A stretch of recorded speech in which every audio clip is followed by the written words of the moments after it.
is important. The alignment, the synchronization of what you're doing with your breathing is the whole art, as it is in archery also.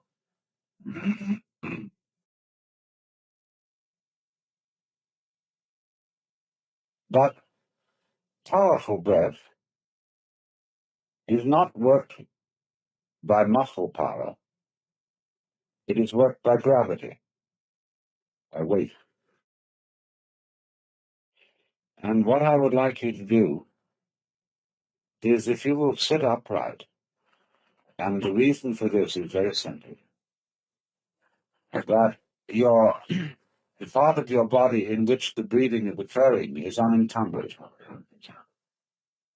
And also, sitting upright on the floor, you are slightly uncomfortable, so that you won't go to sleep.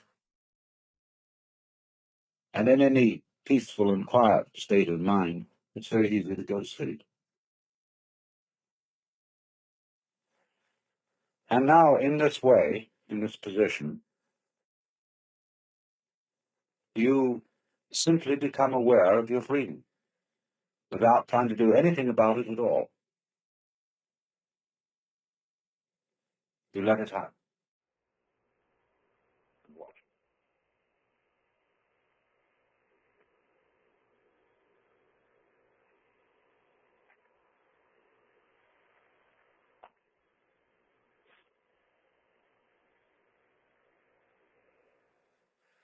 You are also at the same time letting your ears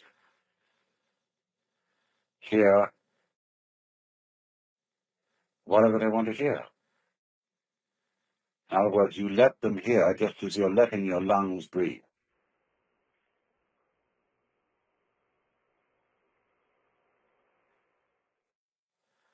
Now, beyond this, can you get the idea of breathing out heavily? Letting the breath fall outwards without pushing it.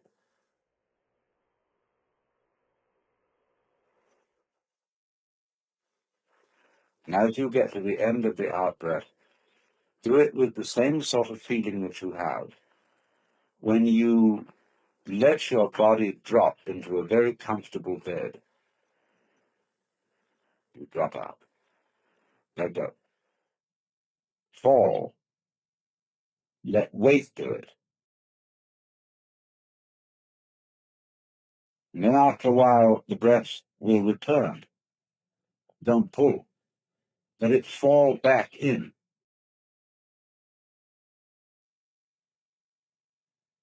And drop in until you've had enough. And then let it drop out again.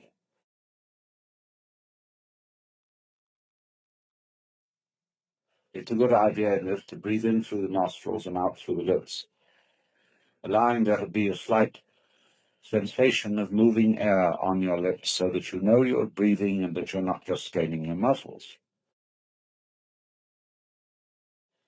But never force anything. Just have the feeling of it going that way by virtue of weight. And then, as you let the breath fall outwards, you simply float a sound. Think of a sound that pleases you, a note that seems agreeable to your voice.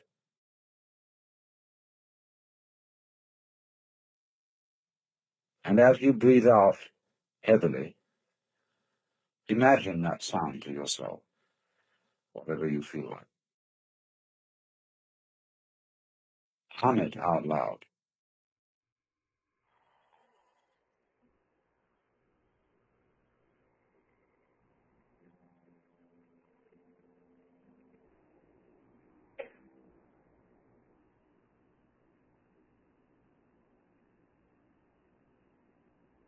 And keep it going.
Now, you know, you're still a little short-winded and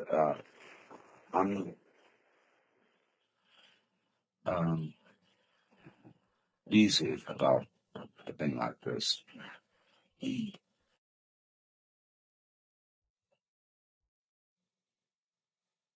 You can, as well as allowing the sound to hum and happen, the breath that is falling out, you can, as it were, simply request it to increase the volume without forcing.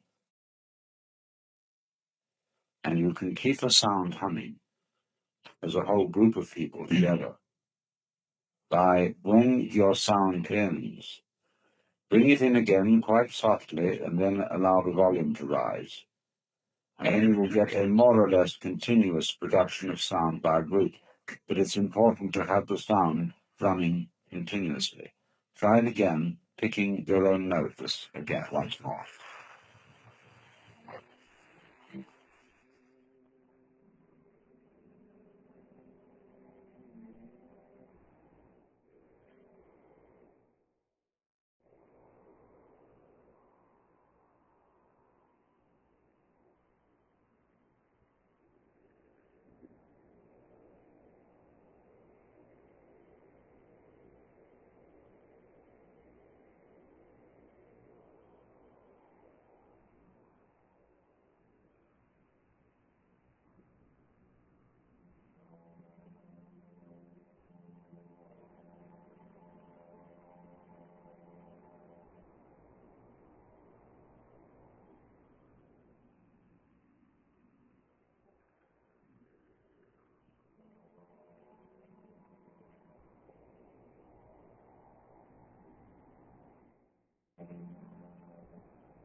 Now ask it to increase its volume.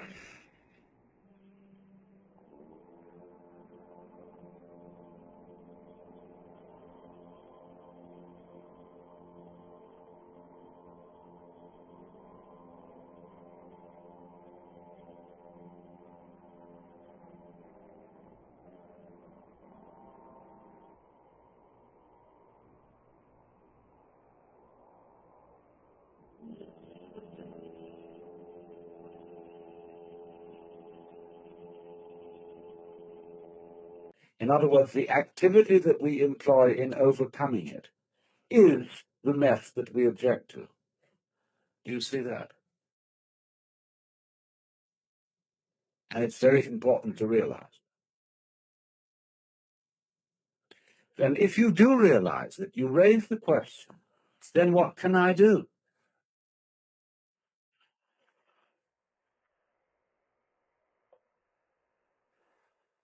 What can I do to transform the quaking mess into the state of mind of the true mystic?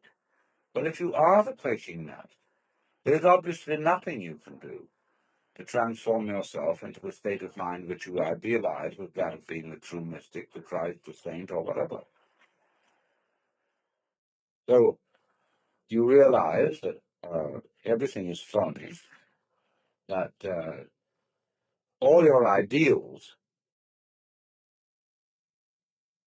are simply manifestations of the quaking mess, trying to get away from himself. And that you are put in the position of, it is absolutely necessary for me to be different from the way I am.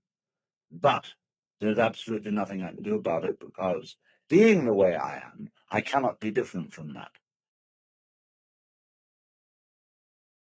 Let's say this, but then we can put it in different ways. I know that I ought not to be selfish. And I would very much like to be an unselfish person. So the reason why I want to be an unselfish person is that I am very selfish and would far more love myself and respect myself if I were unselfish. You see? I know that I ought to love God and whatever. And why do you want to love God? Well, because God is the biggest boss, and it's best to be on the side of the big battalion.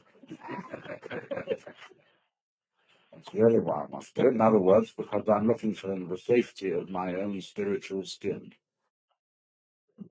So I think I ought to love God. All sophisticated saints have known this. St. Paul understood it, St. Augustine understood it, Martin Luther understood it. They didn't know what the hell to do about it. But there was nothing to do with it.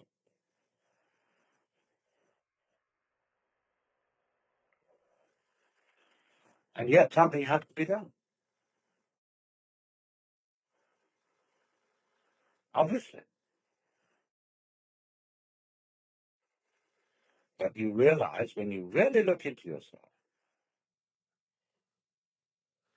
there's nothing you can do. And this, therefore, is our point of departure. That we here, perhaps not, mutually realize there is nothing we can do to be anything else than what we are.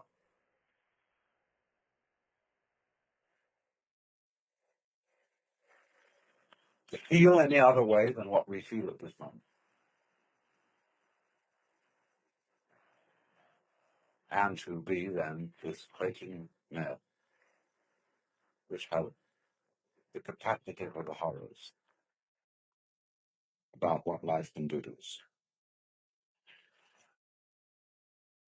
However, this isn't as much of a blind alley, a cul-de-sac, as it sounds. Because if you discover a blind alley, it tells you something. Watch the flow of water when it crosses over an area of land, and you will see that it puts out fingers, and some of them stop because they come into blind alleys. The water doesn't pursue that course. It simply rises, and then it finds a way it can go. But it never uses any effort. It only uses weight, gravity. It takes the line of least resistance and eventually finds a course. Now we will do the same thing. Only we're ashamed of it. But we're going to do it anyhow. We think that when we come to a dead end, a blind alley, oh, I failed. Supposing the water at each place where a finger of water stretches out over dry ground and doesn't go any further because the land is too high, the water would have said to itself, I failed. We would say it was neurotic water. Simply, and it will find a way. Now, when you find, you see, that the predicament that I've been describing to you, that there's no way of transforming yourself to become this fearless, joyous, divine being as distinct from the quaking man. When you say no way, this is not a gloomy announcement.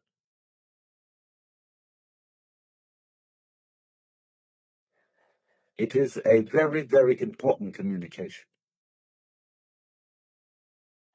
Tell you something. because like the land is telling the water, this isn't the way to go. There's another way. Try over here. So in the same way, life is telling you that's not the way to go. It's telling you, the message underlying this is you cannot transform yourself, is giving you the message that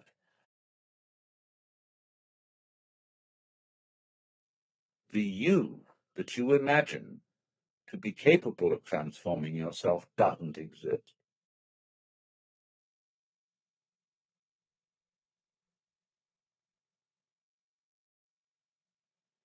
In other words, an ego, an I, separate from my emotions, my thoughts, my feelings, my experiences, who is supposed to be in control of, cannot control them because it isn't there.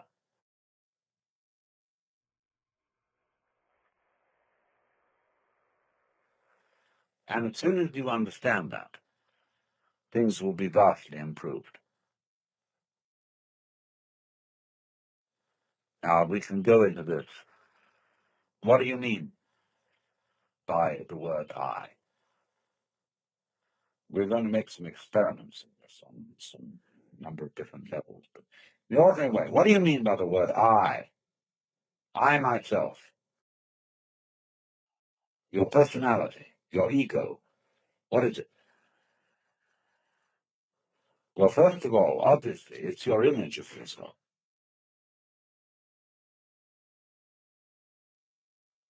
It's composed of what people have told you about yourself, who you are, how they've reacted to you, and given you an impression that that's the sort of person you are. It's all your education goes into this, the style of life you put on, and so forth. But it's an image, it's an idea, it's your thought about yourself, and I suppose yourself is in fact not this, but it's, to begin with, your total physical organism, your psychological organism. And beyond that, an organism doesn't exist as an isolated thing any more than a flower exists without a stalk, without roots, without earth.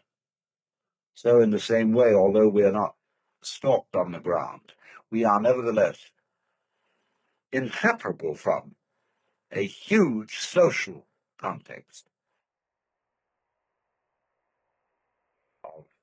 Well, to begin with, parents, siblings, people who work for us, everything. I mean, it's just impossible to cut ourselves off from a social environment, and also, furthermore, from a natural environment. We are that. There's no clear way of drawing the boundary between this organism and everything that surrounds it. And yet, the image of ourselves that we have does not include all those relationships. Our idea of personality of ourselves includes no information whatsoever about the hypothalamus, an organ of the brain, pineal gland, really of the way we breathe, of how our blood circulates, of how we manage to form a sentence, how we manage to be conscious, how you open and close your hand. The information contained in your image of yourself contains nothing about all that.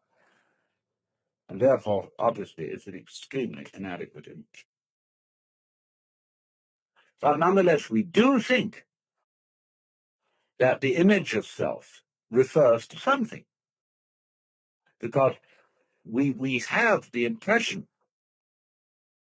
very strongly indeed, that I exist. And this isn't just an idea. We think, my God, it's a feeling. It's really substantially there in the middle of it. And what is it? What do you actually sense? Like, when you're sitting on the floor and you feel the floor is bare and it's real and hard. Okay, what are you sitting on the floor? What do you have the sensation of? That you here when you're not hitting yourself. What is it?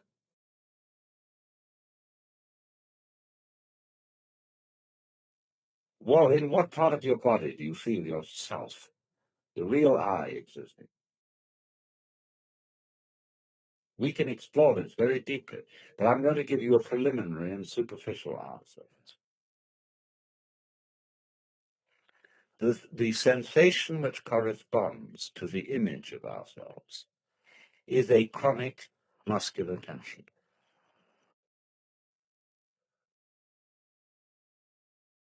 which has absolutely no useful function whatsoever.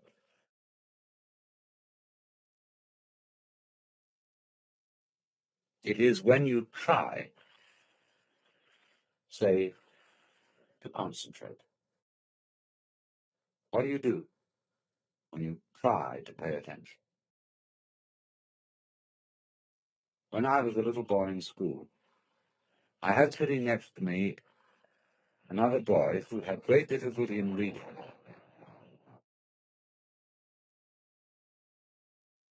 And as he worked over the textbook with its perfectly tickling information, he groaned and grunted to try to read, to get out the sound, as if he were heaving enormous weights on his muscles. You know,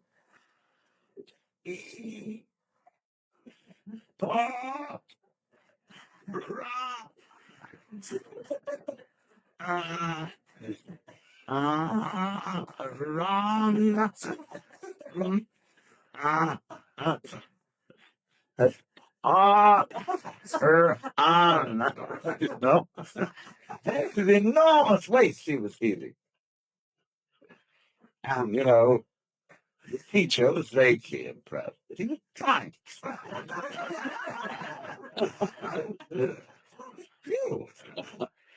Yeah, absolutely. All of tying yourself up into a knot has absolutely nothing to do with the way your mind works. Because, look, if you try to see hard, you look very attentive, and you make tight muscles around here, and maybe you clench your jaws a bit.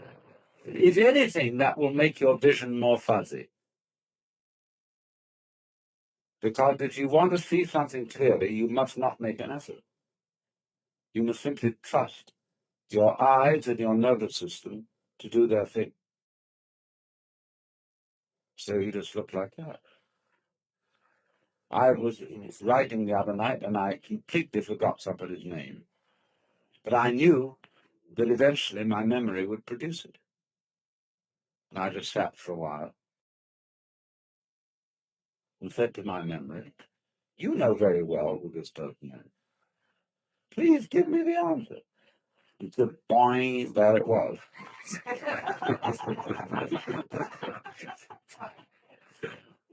Because that's the way nerves work. They don't work by forcing.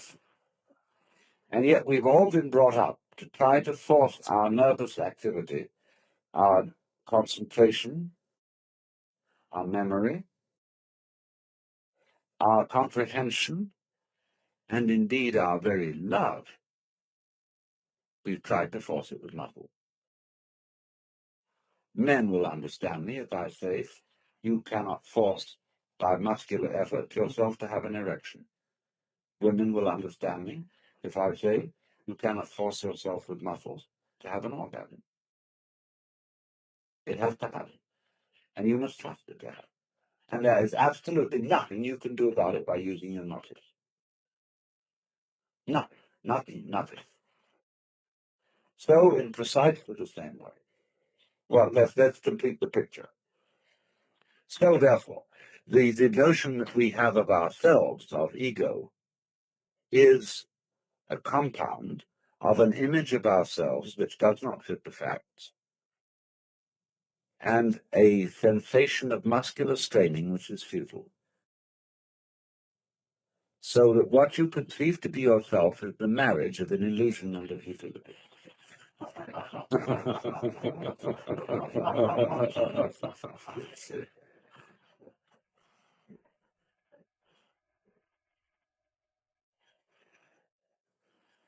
So, well, what are we? If that isn't the case. Well, obviously, if you want to take a scientific point of view, by that mythology, then your organism, about which we know very little. And the organism, as we've seen, is inseparable from its environment. And so you are the organism environment. In other words, you are no less than the universe. Each one of you is the universe expressed in the place which you feel is here and now. You're an aperture through which the universe is looking at itself, exploring itself. And we're going to go into that much more deeply. So when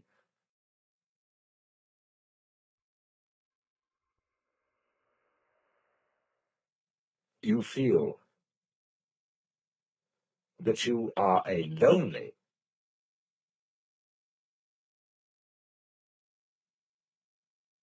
put upon, isolated, little stranger confronting all this, see, you have an illusory feeling. Because the truth is the reverse. You are the whole works that there is, that always was and always has been, always will be. Only, just as my whole body has a little nerve end here, which is exploring and which contributes to the sense of touch, you are just such a little nerve end for everything that's going on. Just as the eyes serve the whole body and help it to find its way around, so you are, as it were, serving the whole universe. You're a cell in it. And it's exploring itself. So that you as a function, you are a function of all that. And therefore, if this is so, it just doesn't fit these facts do not fit the way we feel. Because we feel it the other way around. I am a little lonely thing exploring all the universe and trying to make something out of it, get something out of it, do something with it. And I know I'm going to fail because I know I'm going to die one day. So we're all fundamentally depressed. And think up all these fantasies about what's going to happen to us when we're dead and all that kind of thing. What's going to happen to you when you're dead? What do you mean you? If you are basically the universe, that question is irrelevant. You never were born and you never will die.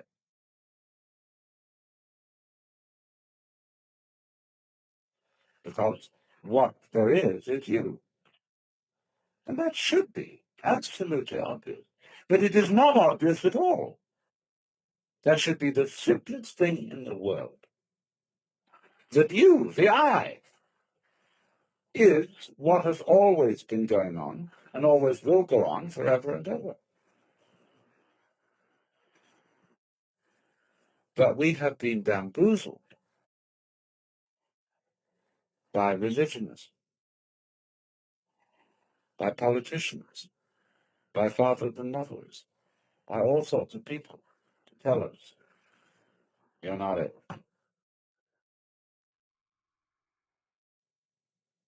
And we believed it. So do you see now why, if I put it to you in this very negative way, you can't do anything to change yourselves, to become better, to become happier, to become more serene, to become mystics or anything. If I say you can't do a damn thing, Can you understand this negative statement in a positive way? What I'm really saying is that you don't need to.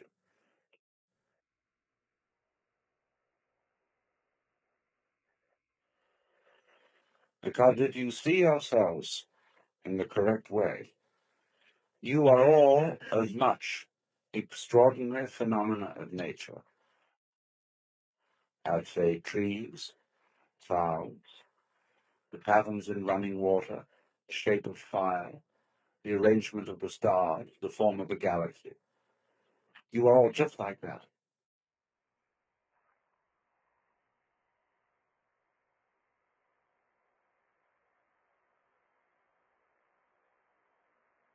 Nothing wrong with you at all. Except that I have to add this little flip. You have in you do think there's something wrong with you. See? And there's no question, you do. We all object to ourselves in various ways. And I'm going to add, there's nothing wrong with that either. Because that's part of the flow. That's part of what is going on. That's part of what we do.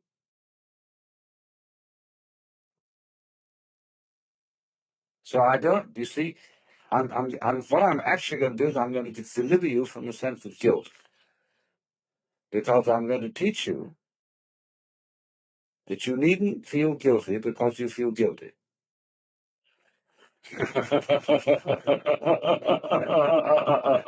Because you feel guilty. It's like someone put a match on you and you feel hot. So they taught you as a child to feel guilty, and you feel guilty. And you say, well, but somebody comes along with, well, you shouldn't. Not the point. I'm going to say, not that you shouldn't, but that you do, and don't worry about it. And if you want to say further, but I can't help worrying about it, I'm going to say to you, okay, worry about it. There's a principle called in Japanese judo, meaning the gentle way. Go along with it, go along with it, go along with it.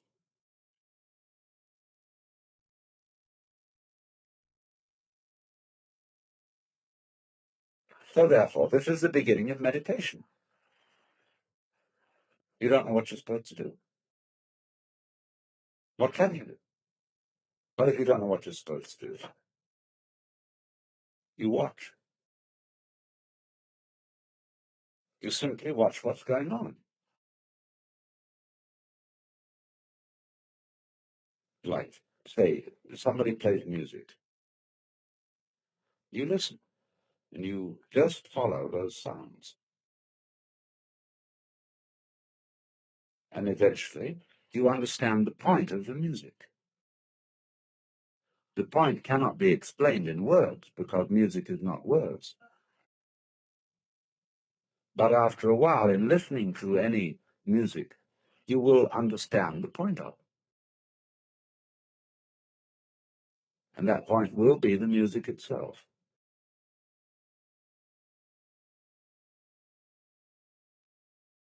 So, in exactly the same way,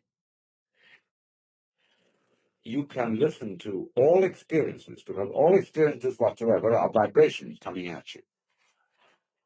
You are these vibrations, as a matter of fact. If you could really feel out what is happening, what you are aware of as you and as everything else is all the same. It's a vibrations of all kinds, and they're on different bands of the spectrum. Sight vibrations, emotion vibrations, uh, touch vibrations, sound vibrations. All these things adding together are woven. All the different senses are woven, and you get a pattern in the weaving, and that pattern is the picture of what you now feel.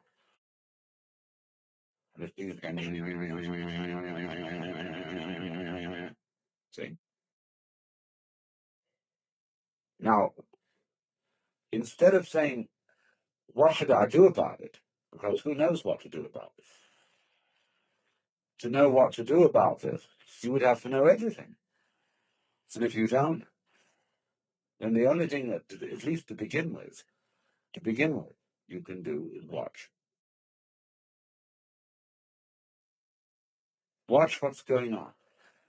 Watch not only what's going on the outside, but also what's going on the inside. Treat your own thoughts, your own reactions, your own emotions about what's going on outside, as if those inside reactions were also outside things. That you're just watching. And follow, simply observe how they go. Note now, you may say, this is difficult.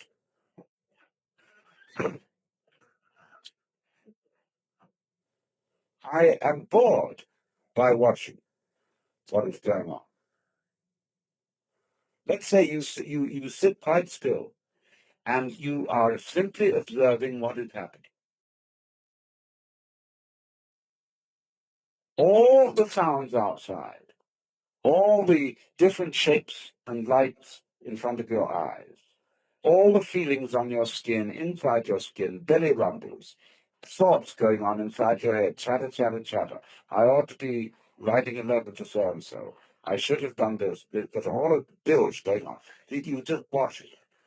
But then you say to yourself, but this is bullshit. Now, watch that too. What is it? What kind of a funny feeling is it that makes you say, but this is for it? Where is it? Where do you feel it? I should be doing something else instead. What's that feeling? What part of your body is it in? Is it in here? Is it in here? Is it in the soles of your feet? Where is it? Boring. The feeling of boredom can be very interesting if you try to look it out. So you simply watch everything going on without attempting to change it in any way, without judging it, without calling it good or bad. If you watch it. And that is the essential process of meditation.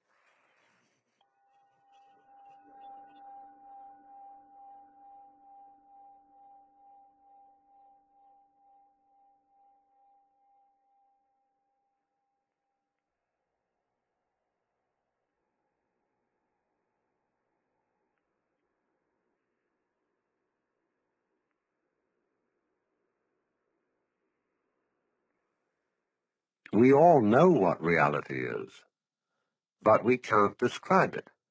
Just as we all know how to beat our hearts and shape our bones, but cannot say how it is done. Water becomes clear and calm only when left alone.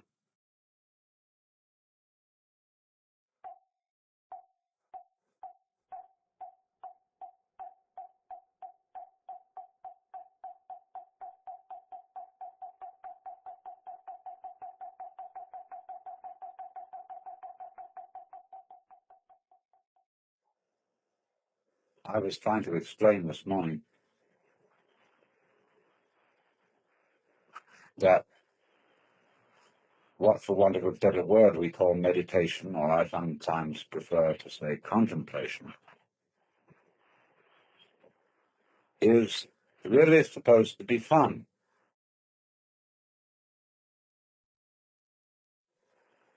And I have some difficulty in conveying this idea because everybody takes everything to do with religion seriously. And you must understand that I'm not a serious person. I may be sincere, but not serious. Because I don't think the universe is serious. And the trouble gets into the world very largely because the various beings take themselves seriously instead of playfully. And after all, you must become serious if you think that something is desperately important.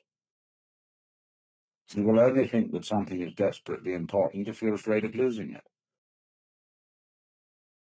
And if you're afraid of losing it, it isn't really worth having. People who drag on living because they're afraid to die, we teach their children to do the same. And they will teach their children to live that way. And so it goes on and on. If you were God, would you be serious? Would you want people to treat you as if you were serious? Would you want to be prayed to? Think of all the maudlin things that people say in their prayers. Would you want to listen to that all the time? Would you encourage it? No.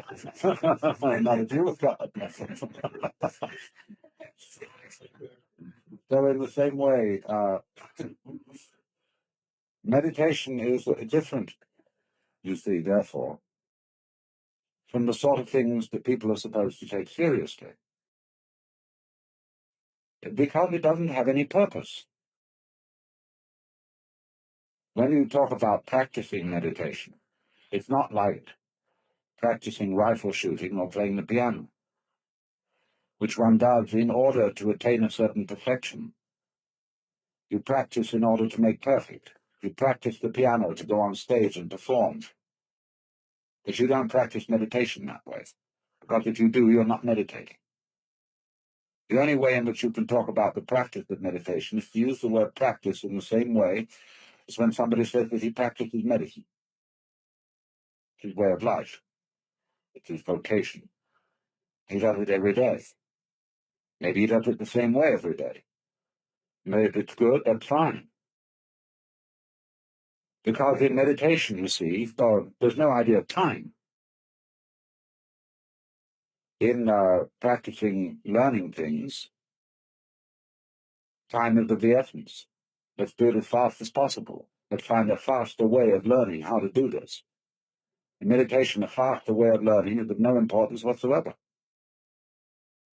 because its focus is always on the present.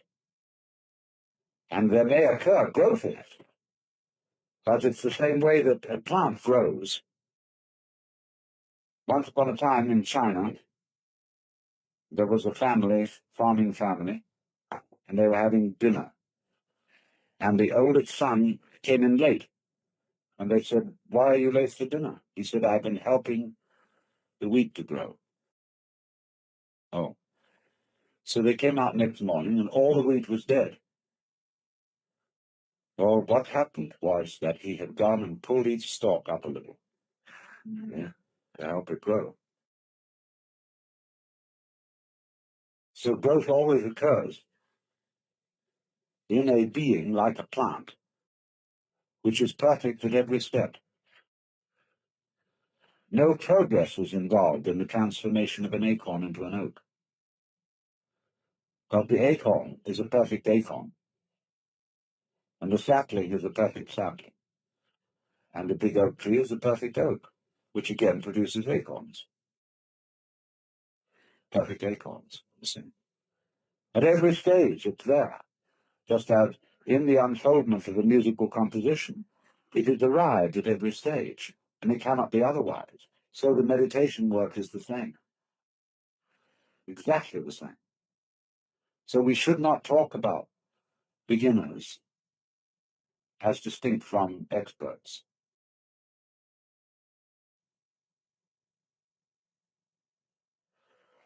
We should develop, if we could, a new vocabulary. So it's very difficult in the context of our competitive world to speak about things like this, to bring about the idea of doing something which is not acquisitive,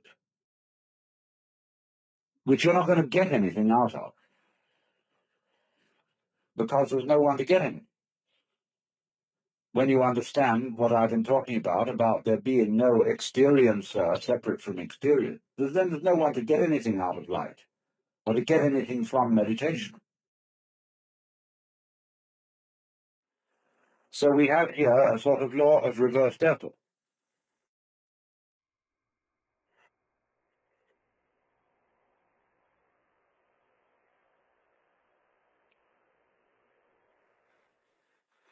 You must therefore understand that as a background to anything said about technique. Because whenever we talk about techniques, we seem to be talking about the competitive thing. mastery, the idea of mastery of technique. But on the other hand, if you play a musical instrument, technique is very important in the making of a satisfactory sound. But if you force the learning of technique or force the performance of it, everyone will hear it, and you will hear it, the forcing of it yourself, and it will be unmusical.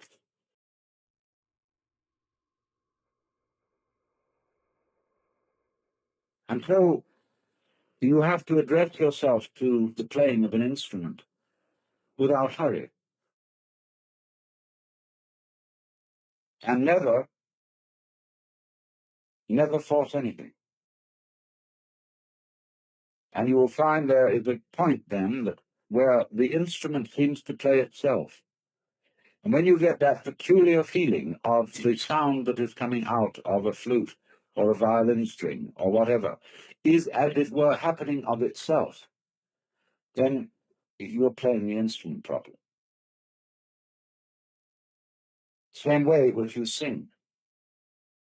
There comes a point when your voice takes over.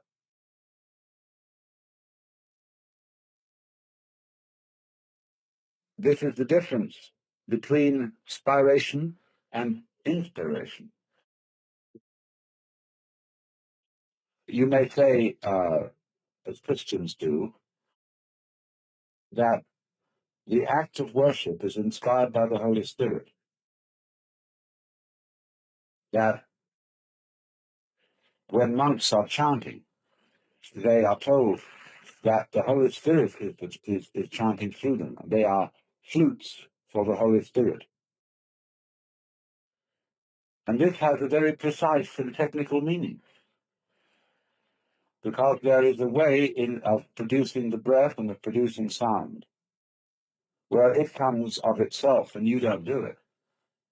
And we will call that way of producing sound Holy Spirit. But it's based on breath. I pointed out in the first session that breath is a curious operation because it can be experienced as both a voluntary doing and an involuntary happening. You can do a breathing exercise and feel that I am breathing in just the same way as you can feel I am walking. But on the other hand, you breathe all the time when you're not thinking about it. In that way, it's involuntary. You must breathe. And so it is the faculty, depending to which we can realize the unity of the voluntary and involuntary systems.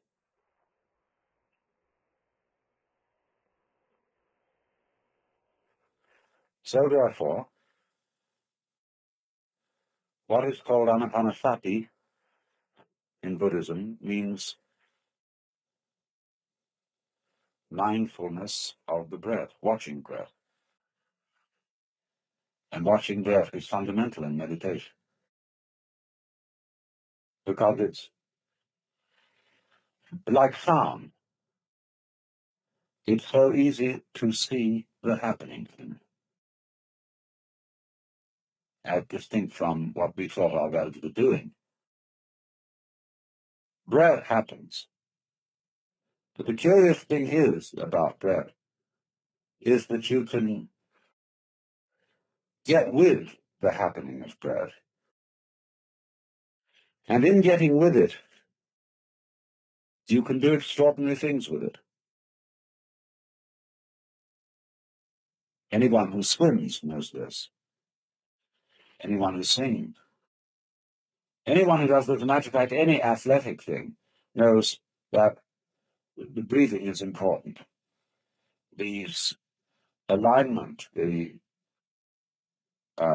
synchronization of what you're doing with your breathing is the whole art, as it is in archery also.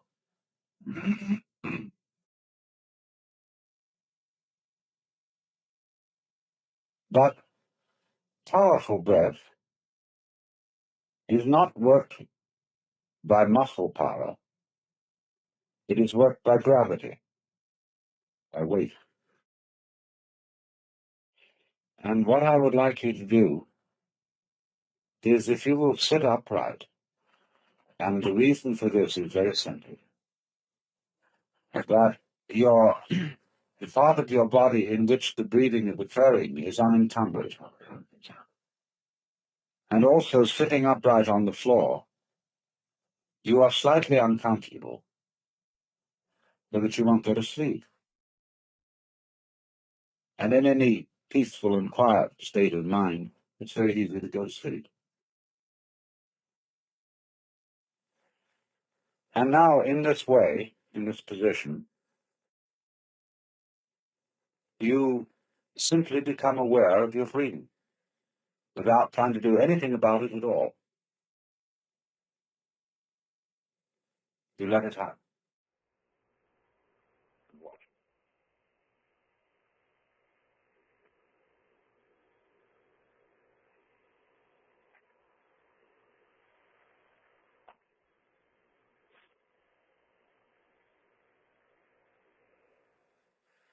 You are also at the same time letting your ears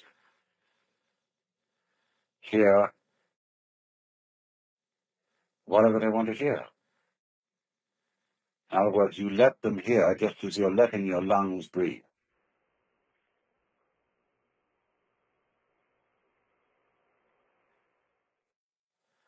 Now, beyond this, can you get the idea of breathing out heavily? Letting the breath fall outwards without pushing it.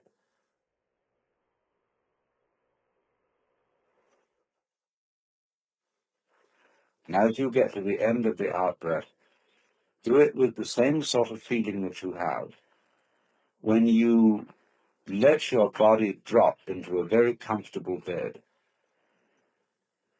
You drop out. Let go. Fall. Let weight do it. And then after a while, the breath will return. Don't pull. Let it fall back in.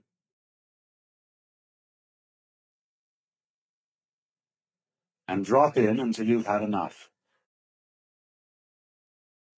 And then let it drop out.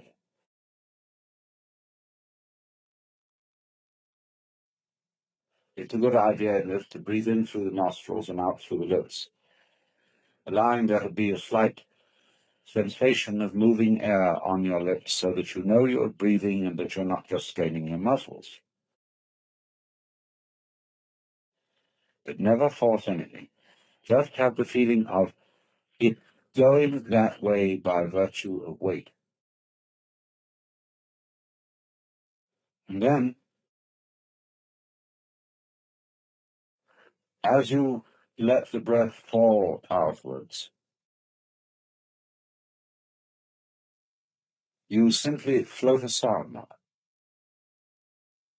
Think of a sound that pleases you, a note that seems agreeable to your voice.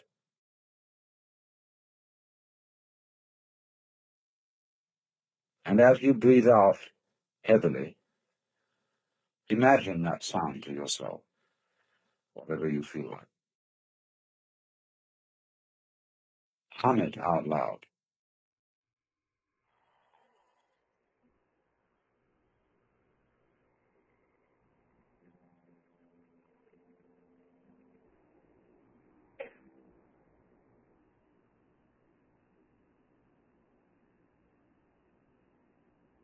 And keep it going.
Now, you're still a little short-winded and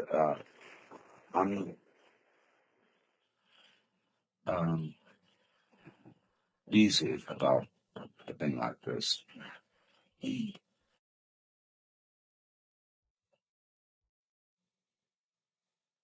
You can, as well as allowing the sound to hum and happen, the breath that is falling out, you can, as it were, simply request it to increase the volume without forcing. And you can keep the sound humming as a whole group of people together by, when your sound ends, bring it in again quite softly and then allow the volume to rise. And then you will get a more or less continuous production of sound by a group. But it's important to have the sound running continuously. Try it again, picking your own notes again once more.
Now ask it to increase its volume.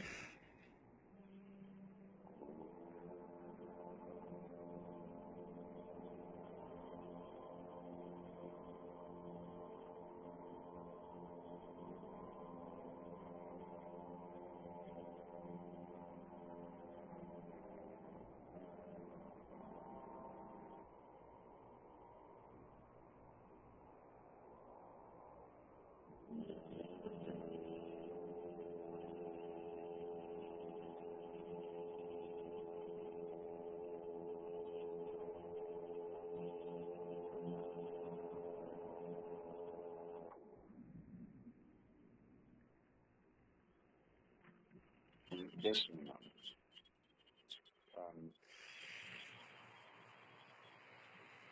What we're working into is the completely liberated but soft and gentle letting of sound happen through us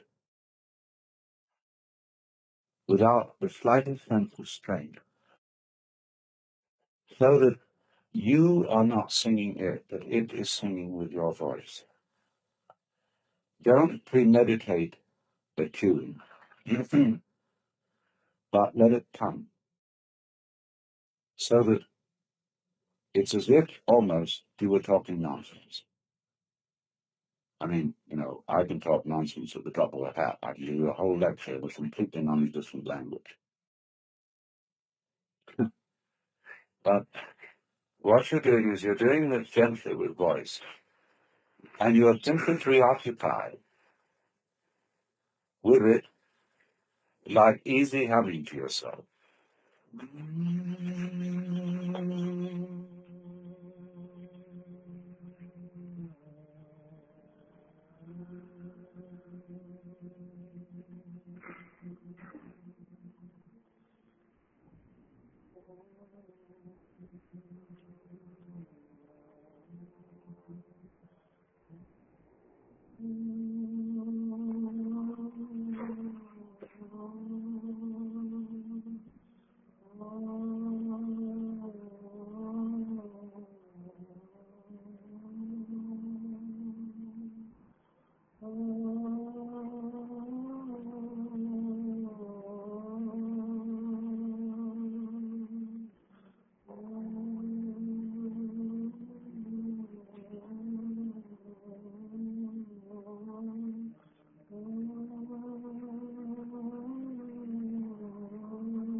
And as and when I talk, just hear the sound of my voice.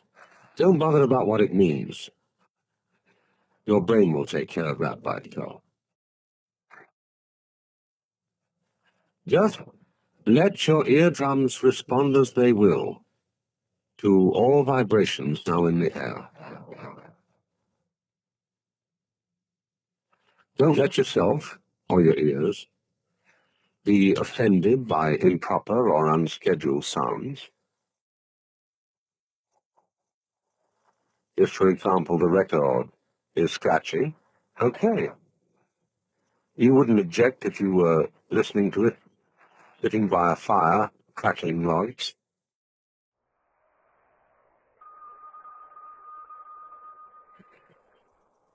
Let 'em ring. It's just the noise.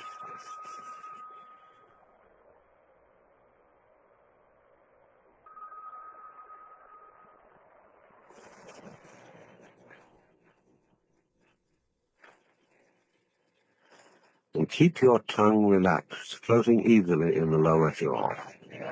Also stop frowning. Allow the space between your eyes to feel easy and open. And just let the vibrations in the air play with your ears.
You must understand that in meditation we are concerned only with what is, with reality, nothing else.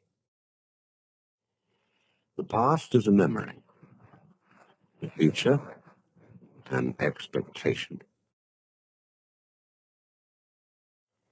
Neither past nor future actually exists. There is simply eternal now.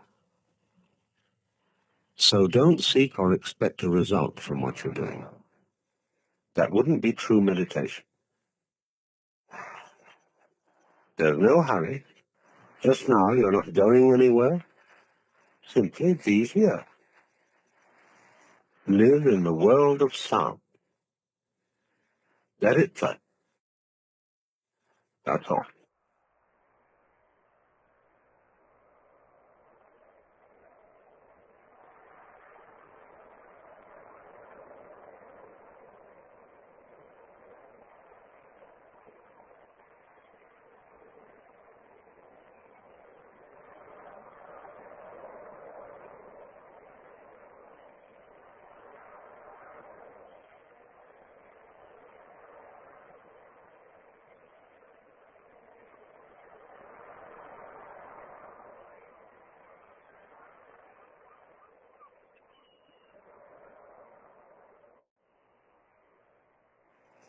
In the world of pure sound, can you actually hear anyone who is listening? Can you hear any difference between all these sounds on the one hand and yourself on the other?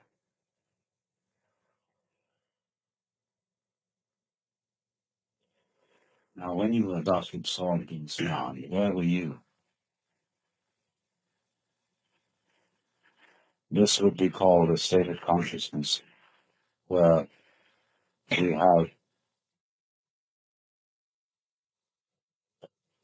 a primitive form of samadhi. That is to say, we are happily absorbed in what we are doing, and we have forgotten about ourselves.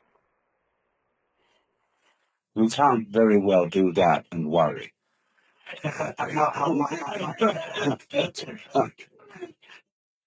Or think anything serious.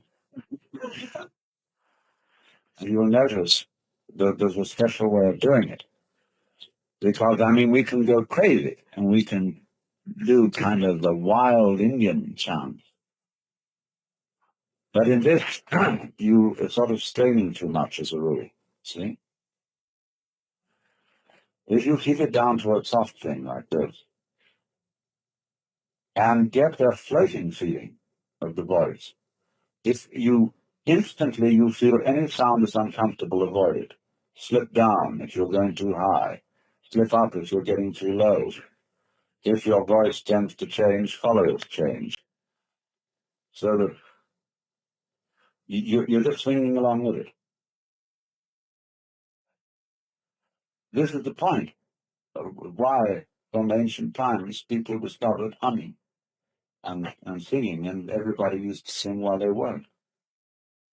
But you will notice that today, very few people sing at all.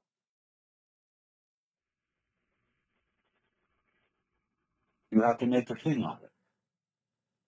People are afraid of their voices, their melodic voice is distinct from the spoken voice. I know an enormous number of people who never sing at all.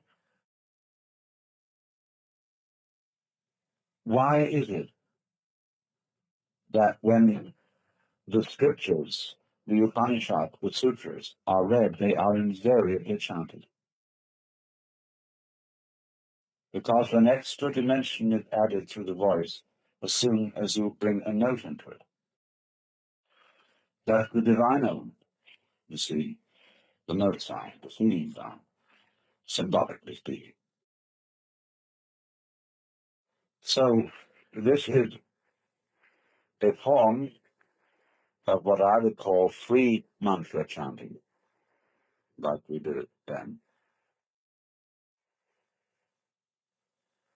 which isn't used much.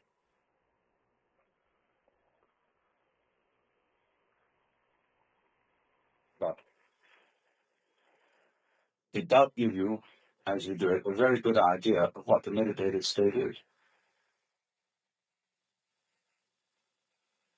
Because it isn't just the letting happen, only a piece going on around, it's inside you as well. As distinct from the prescribed mantra, like Om Mani Padme Hum, or Om Ah Hum, or Om Ram Shri Ram, Jai Jai Ram, Hare Krishna, Krishna Krishna, Hare Hare, etc. Each one of them has a different feeling to it. The Tibetan monks go down to an extraordinarily deep sound. They go as deep as you can get.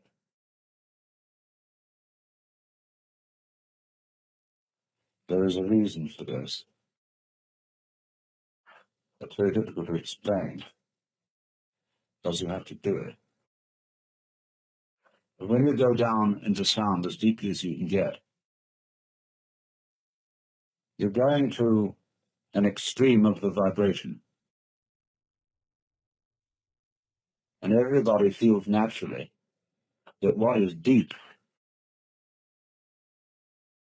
is sort of the underpinnings, the foundation. And when they go into that deep sound, they are literally exploring the depths of sound. As we say, go into it deeply. But you can very readily see, once you get into that you're in another state of consciousness altogether. You're not anymore in fidgety, chattering field style everyday consciousness, what I call normal restlessness. But in this way, you get a sensuous feeling of the breath, that it's very enjoyable to breathe.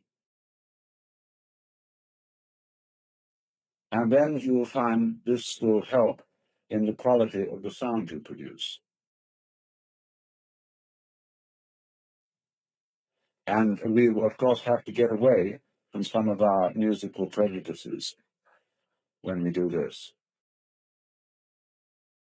Now, I know, I'm sorry, that everybody thinks that to spend a lot of time gently humming nonsense to yourself is a waste of time.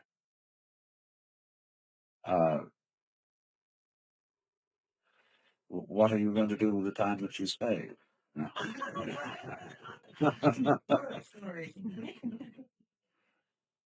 But the point, though, is with all this, the first thing we have to understand is what I will call deep listening. And very few people ever really listen. Because instead of receiving the sound, they make comments on it all the time.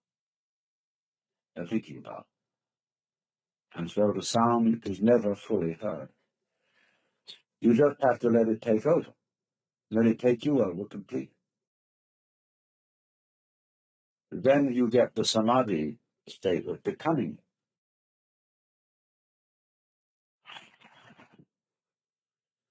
And it also means that you abandon your socially nervous personality. Where one of the reasons why people don't sing is that they hear so many masters on records, and they're ashamed of their own voices, and think there's no point singing unless I'm good at it. Well, that's like saying there's no point my doing anything at all unless I'm particularly gifted at it, which is ridiculous. But singing is, of course, very good for you, but we won't mention that. But it brings in too much purposiveness into it. And but it's like a child will make noises because of the absorbing interest of making noises. The child will make all sorts of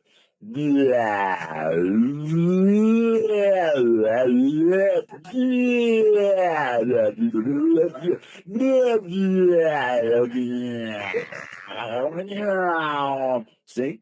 You explore the possibilities of what you can do with a voice. See?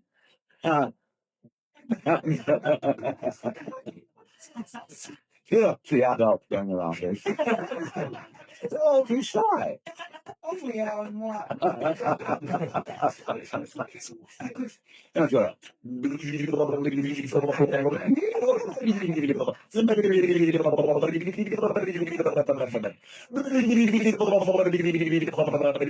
See? Tremendous fun. But all this perfectly incomparable with meditation. Get embarrassed at the fellow. So what are you laughing at? No, I don't see any point laughing at something funny. I had a friend who was a theological student. He was very fat. And he used to sit on the elevated train that went from Evanston into Chicago. There had a seat right down the side of the train, so he'd sit in the middle of one side, and everybody in the car could see him. The fat fellow was sitting, you get on it, and he'd sit there on that kind of stage, and when it stopped, it chuckled. It was lovely, he'd work it out. It was all its flesh. I think, and by the time they got into Chicago, the whole town.